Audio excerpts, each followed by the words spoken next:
Hostages tied to cars in a massive bank robbery in Aracatuba, Brazil.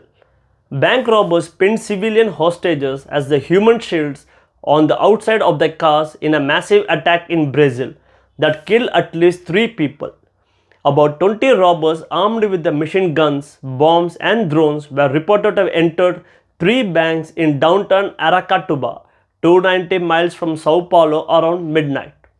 The attackers attacked the police station and blocked roads into the city using burning cars to prevent reinforcements from arriving before abducting local residents to use as human shields. A video shows gunmen walking past rows of hostages in the streets before handcuffing them to the roof and hood of their cars and deploying infrared bombs on the nearby routes to prevent police from following them. At least 3 people died in the attack, including 2 civilians and a robber, Brazilian media reported, while 2 people were arrested. The entire city has been quarantined with police warnings that bombs are scattered in the streets and residents must remain inside. A photo shows what appeared to be a complex bomb lying on the road with a proximity sensor attached, meaning it could explode if someone gets too close. The raids began when robbers hijacked and set fire to at least 4 vehicles and used the debris to block roads. One was stationed outside the local military police headquarters, regular officers inside, while 2 were stationed on the main road. The attackers then moved to the city center where a 4th burning vehicle was dumped near several banks. The attackers then broke into the branches of Banco do Brazil, Banco Safra and Caixa Econômica for an unknown amount of money. Then they started taking hostages to make people visible before trying them to the outside of their vehicles. The bombs, which were equipped with infrared proximity sensors, are then scattered along the escape route to prevent people from following them. At least 4 people were injured in the shooting, which gave no indication of their condition. One man was shot dead in the attack while another, a cyclist, was hit by one of the infrared bombs.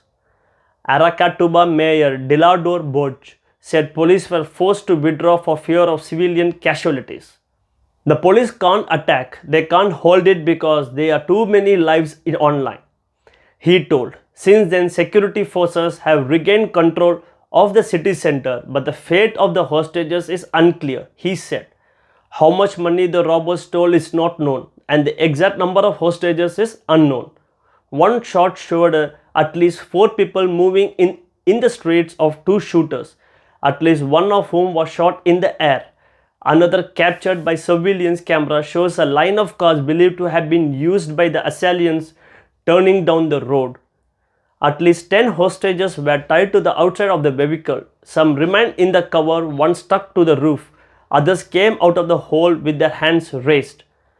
The attack was similar to that in the same city in 2017 when the headquarters of a cash register company was attacked. During the robbery, up to 30 men surrounded the military police headquarters, blocked it with a burning car, and then shot at the entrance, killing one officer. Then they blew up at the safe of the cash register with dynamite, loaded the notes, and fled via main highway. The two other trucks were hijacked and set on fire with debris on the route to prevent police from following them. Similar attacks were carried out elsewhere in the state, which came to be known as Novo Cangau, a reference to bandits roaming in Brazilian countryside in the 18th and 19th centuries. The original Cangaco gangs were robbed by the rich and distributed among the poor in exchange for hidden help from the police and identification of valuable targets. Primarily concentrated in the northern part of the country, a region known for rugged landscape and difficult way of life, the gangs targeted banks and money trucks. A second wave of criminals using similar tactics then attacked the area in 1990s and lasted until gang leader Jose Valdotario was shot dead in 2003 during clashes with police. The copier gangs currently reside mostly south of Sao Paulo. The raids were largely organized by the criminal apparatus known as Capital First Command or PCC, although they often recruited mercenaries to do the dirty work. Such attacks are usually directed against small or medium-sized towns, large enough to fit a bank with cash in hand, but small enough that police forces are not well equipped or trained. The attackers then used precision strikes with enormous power to steal all the money and escape. Working in teams of between 12 and 30, they arrived with heavy explosives, heavy weapons, attacked local police head on and then blocked major roads with burning vehicles. Explosives are often used to infiltrate bank vaults before attackers escape into fleet of powerful vehicles. The hostages are often used as human shields. Although Monday's attacks look unique in the hostages are physically connected to a car.